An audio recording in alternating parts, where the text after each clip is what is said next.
아무래도 정신과에 방문하는 것이 좀 망설여지는 분들이 많을 거예요. 네, 하지만 우리가 과식을 하면 소화기관이 체하듯이 마음도 스트레스를 많이 받게 되면 체를 할 수밖에 없습니다. 네, 안녕하세요. 저는 정신건강의학과 전문의 김이연입니다. 저는 아주대병원에서 수련을 받고 지금 현재는 강남역 소재에 있는 마음소담 정신건강의학과 의원에서 근무하고 있습니다.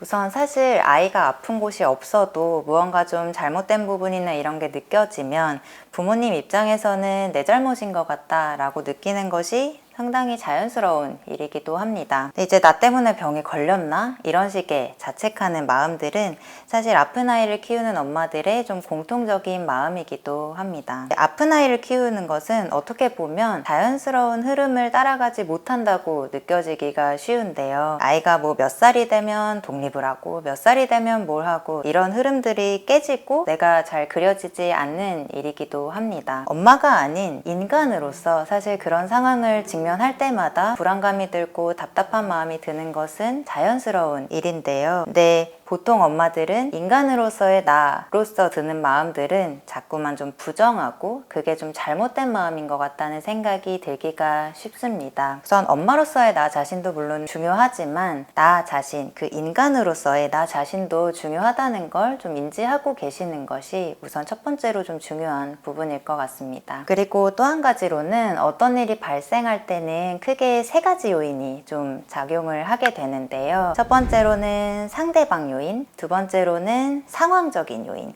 세 번째로는 이제 나의 요인으로 볼 수 있습니다. 예를 들어서는 간단하게 보면 어떤 약속을 잡아서 친구가 약속에 늦었다라는 상황을 보면 상황적인 요인으로는 버스가 안 와서, 차가 너무 막혀서 이런 요인들이 있을 수 있겠고, 나의 요인에서 생각을 해보자면 친구가 나와 만나기 싫어하는 건 아닐까? 그런 생각들이 또 들 수 있겠고요. 세 번째로 상대방의 요인에서 생각을 해보자면 친구가 늦잠을 자서, 친구가 어제 잠을 늦게 자서, 오늘 좀 몸이 컨디션이 안 좋아서 이런 요인들이 있을 수 있습니다.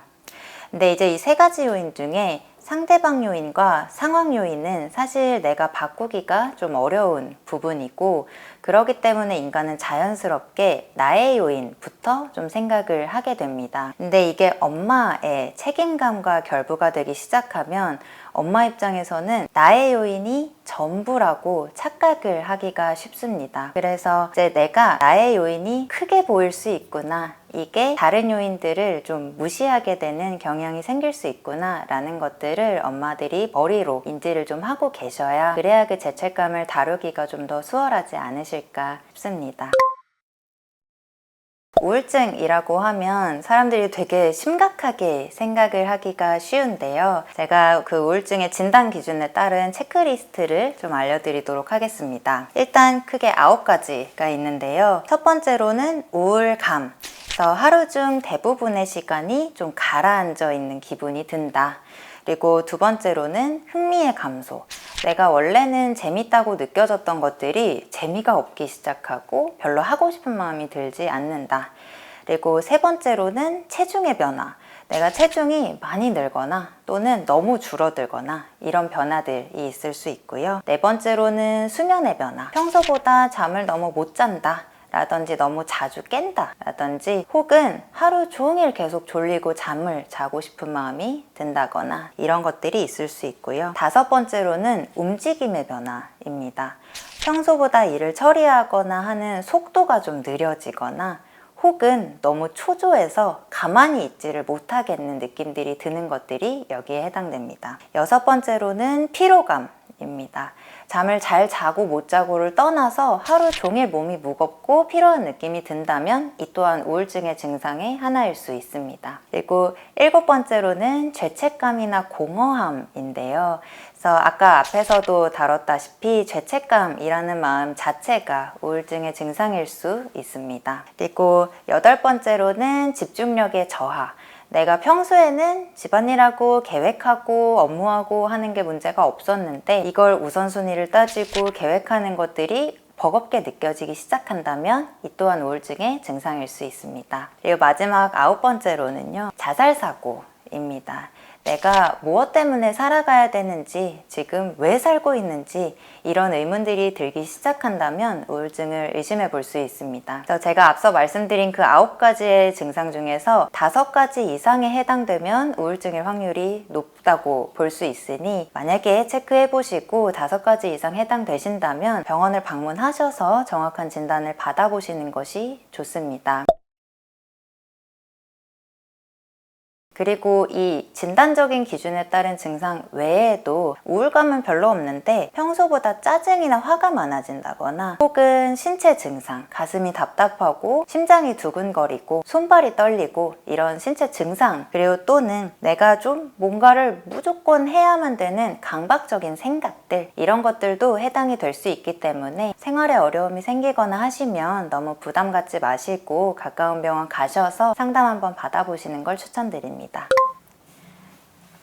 네, 우선 우리가 보통 스트레스를 받는 것들은 이렇게 과거나 미래에 있을 확률이 좀 높습니다. 과거에 있었던 일에 대한 후회, 그리고 미래에 있을지도 모른다 하는 일들에 대한 걱정, 이런 것들이 좀 생길 수 있는데요. 따라서 우선 스트레스 관리를 하기 위해서는 지금 이 순간 현재에 몰입할 수 있는 활동들이 가장 좀 도움이 될 수 있습니다. 그래서 우리가 흔히 말하기로는 스트레스 받으면 막 운동해라, 산책해라, 이런 것들이 사실은 보면 현재에 좀 몰입하기 편하게 할 수 있는 그런 활동들인데요. 근데 이제 하지만 아이들을 케어해야 되는 상황에서는 사실 엄마들 입장에서 산책을 하고 시간 내서 운동하고 사람들을 만나서 얘기를 하고 이런 것들이 좀 생각보다 쉽지 않을 수가 있습니다. 그래서 그 활동을 하기 좀 힘든 상황에서는 감각에 집중하시는 것도 좋은 방법이 될 수 있습니다. 감각 자체가 지금 현재에 일어나는 일이기 때문에 과거와 미래에서 현재로 넘어오기가 좀 수월한 그런 집중할 수 있는 일들이기도 합니다. 그래서 예를 들면 시각적인 자극, 내가 가고 싶은 여행지를 좀 사진으로 본다거나 또는 영상으로 본다거나 이런 것들, 그리고 청각적인 자극은 내가 좋아하는 노래를 듣는다거나 또는 뭐 자연의 소리 같은 ASMR을 들어본다거나 이런 것들이 있을 수 있고요. 후각적인 자극으로는 창문 열고 신선한 공기 냄새를 맡기, 또는 내가 좋아하는 향수 같은 것들 향을 좀 맡기, 이런 것들이 있을 수 있습니다. 촉각적인 부분은 부드러운 담요를 덮어보는 것, 그리고 뭐 스트레스 볼 같은 것들을 좀 눌러보는 것, 이런 것들이나 또는 찬물로 세수하기, 이런 차가운 자극들도 촉각에 해당됩니다. 마지막으로는 미각적인 자극들인데요. 맛있는 디저트를 먹는다거나 하는 이런 자극들이 해당됩니다. 이때 중요한 점은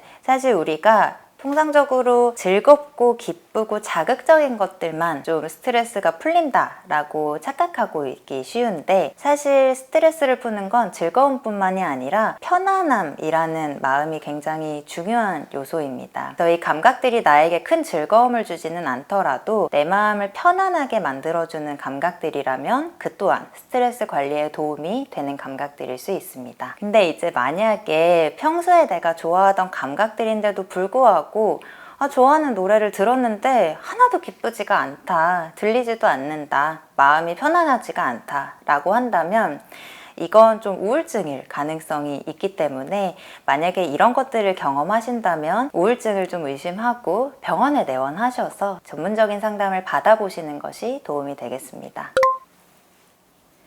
네, 아무래도 정신과에 방문하는 것이 좀 망설여지는 분들이 많을 거예요. 그래서 내가 무언가 좀 정신적인 문제가 있나? 라는 생각이 좀 들기도 하죠. 네, 하지만 우리가 과식을 하면 소화기관이 체하듯이 마음도 스트레스를 많이 받게 되면 체를 할 수밖에 없습니다. 그럴 때 소화제를 먹고 소화를 시키듯이 마음에도 그 소화제 역할을 하는 치료가 필요할 수 있습니다. 꼭 무슨 큰 병이 있어야만 우리가 병원을 가는 건 아니잖아요. 그래서 앞에서 말씀드린 그 우울증 체크리스트에 해당이 되거나, 또는 아까 말씀드린 스트레스 관리법을 해도 잘 안 된다 싶으실 때 좀 더 편한 마음으로 병원에 방문해 주시면 좋을 것 같습니다. 여러분이 이제 장염으로 병원을 갈 때 좀 어떤 말들을 하게 되시나요? 일단은 언제부터 내가 이렇게 아팠는지, 그리고 아픈 건 좀 배가 어떤 식으로 아픈지, 그리고 내가 막 설사나 구토나 이런 것들을 몇 번 했는지, 예전에 좀 뭘 먹어서 잘못된 것 같은지, 이런 여러 가지 얘기들을 하실 겁니다. 정신과도 마찬가지입니다. 그래서 여러분들이 오시면 뭐 대단한 걸 얘기하실 필요도 없고요. 어떤 부분들이 좀 불편하셨는지, 언제부터 이렇게 불편했는지, 예전에도 이런 적은 있는지, 이런 것들을 떠오르는 대로 편안하게 얘기해 주시면 됩니다. 그래도 내가 무슨 얘기를 해야 될지 잘 모르겠다 싶으시다면 제가 꼭 얘기하면 좋은 부분 3가지만 좀 말씀을 드릴게요. 일단 첫 번째로는 언제부터 그랬는지, 명확하지는 않아도 괜찮은데 대충 몇 달, 몇 년 정도 있는지 이 정도의 기간은 말씀을 해주시는 것이 좋습니다. 두 번째로는 예전에도 그런 적이 있었는지, 예전에도 좀 비슷했는데 그때는 좀 괜찮아졌다가 이번에 다시 왔다 라든지, 전혀 그런 적이 없었는데 처음 그래서 왔다 라든지, 이런 부분들을 얘기해 주시면 치료 방향을 잡는 데 도움이 될 수 있습니다. 그리고 세 번째로는 상담이나 치료나 이런 것들을 받은 경험이 있다면 그걸 좀 얘기해 주시는 것입니다. 어떤 약을 먹었었는지, 그리고 어떤 상담을 받았었는지, 기간은 어느 정도 됐는지, 이런 것들을 좀 얘기해 주시면 치료 방향을 잡는 데 도움이 될 수 있겠습니다. 사실 정신과 약 중에 중독성이나 내성이 생기는 약은 실제로 있습니다. 모든 약이 그런 건 아니고요. 화가 난다고 그냥 무조건 아이한테 화나면 안 좋으니까 화내면 안 돼 라고 하시면 아마 잘 해결이 안 될 확률이 높습니다. 그 화가 뭔지를 좀 잘 들여다볼 필요가 있습니다.